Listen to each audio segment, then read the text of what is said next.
Hello everyone, and today I want to show you an awesome resource that is an oldie for some, but a new goodie for a lot of other teachers. And that tool is Flippidy.net.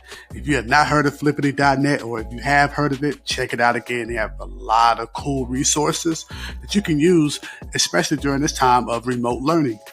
So when you go to Flippidy.net, the first page, they show you all of their activities and resources that you can use. But what I do love is that you can filter it out by e-learning recommendations.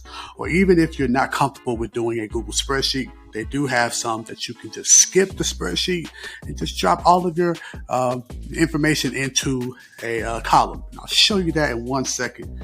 So with your featured list, these are all the activities that they have available, and they are all free.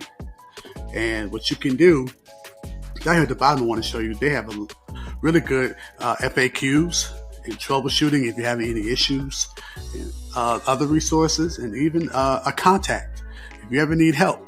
You can also follow them on Twitter. So let's get right to it. E-learning recommendations. These are the ones that they recommend for remote learning. And I love these. These first four are awesome. Scavenger hunt is beautiful. Scavenger hunt reminds me of the breakout room that you can do with your students. If you've ever done it in class, now you can do it virtually. And I'm going to show you how this works. With all of these, you can demo, play with it first, look at the instructions, or even when you're ready, you can click on template and it will download a copy of a Google spreadsheet for you to modify this activity. So if I go to demo, you get up to 8 locks.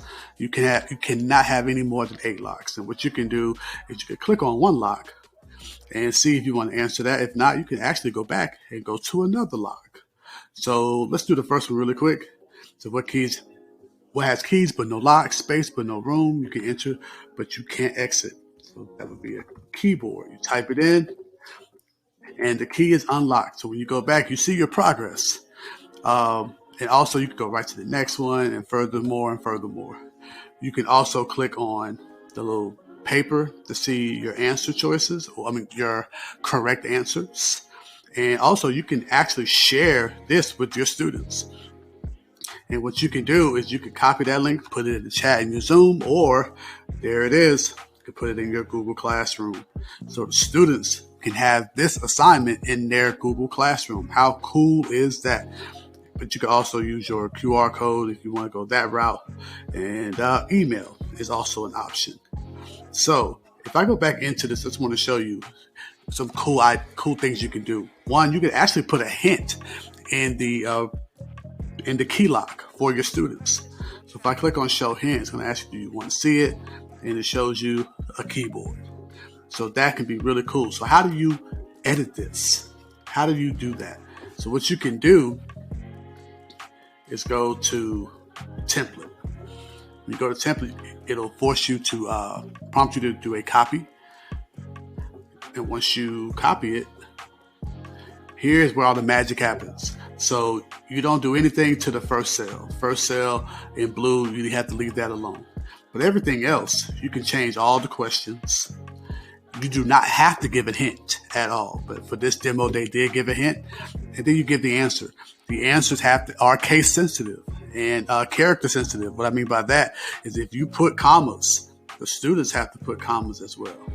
So make sure that you make sure that you put what you want the students to answer. If you put a capital letter, they have to put a capital letter as well. Okay, so with that being said, you can also look at the instructions. With the instructions, they have very detailed steps on how to create the scavenger hunt, this breakout room. So what you can do also, after you look at that, they have frequently asked questions just for this activity.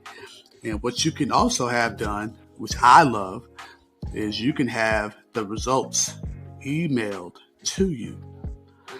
All right. So once the students finish all 8 locks, then when they finish, you get an email of their results. So the only downside to it, I believe, is that there's no partial completed scavenger hunts will be emailed. They have to finish the entire thing.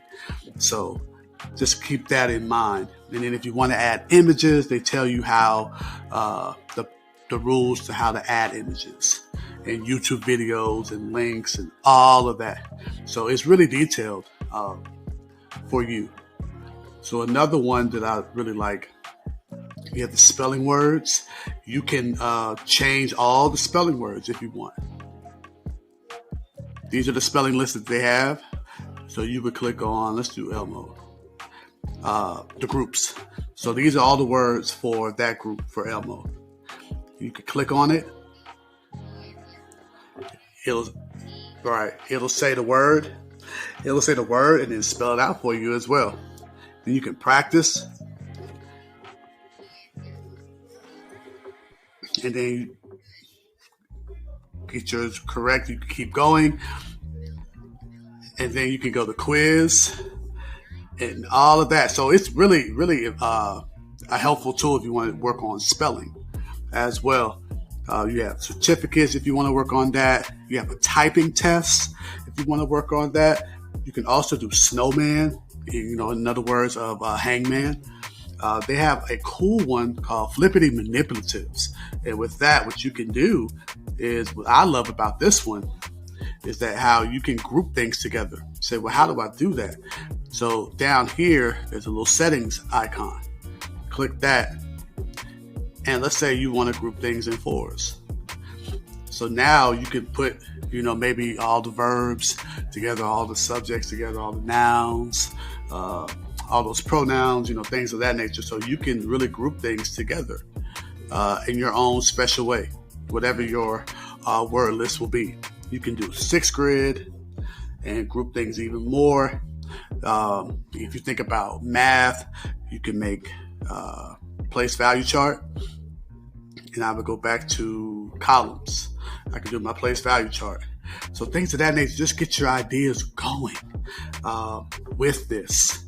So what you can also do is go to instructions and look at how you can set it up, or you go to template and you can make a copy again. And once you make your copy, you can now manipulate those words and put just numbers or fragment sentences or whatever it is that you want the students to do. Okay. So you have matching games you can do as well. And all of these first 4 deal with remote learning.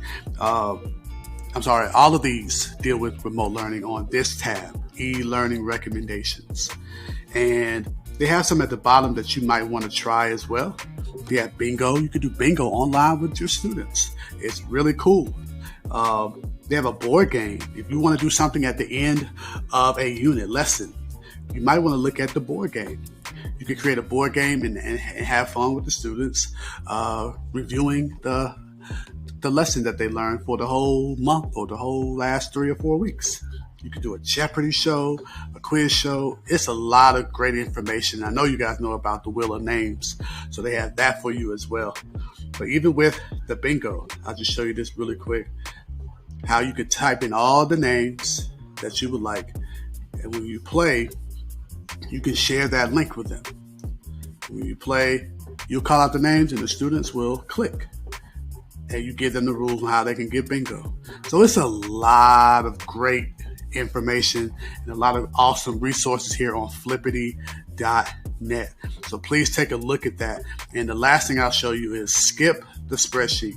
If you are not comfortable with doing Google spreadsheets and all of that, or you're just in a hurry, or you don't even have a Google account that you want to use, you can just type in all of the words here or just copy and paste all the words that you want to use right here. The only downside to it is some of these activities will not be accessible to the students for remote learning. For instance, bingo won't be, because I cannot, it's going to prompt me to print it out. So it's asking me to print it out. I can't click on anything. So just be mindful of that. Some of these you are able to do online, and some of these you're not. That's only if you're skipping the spreadsheet. But if you stay on e-learning recommendations, All of these can be used online with your students during instruction.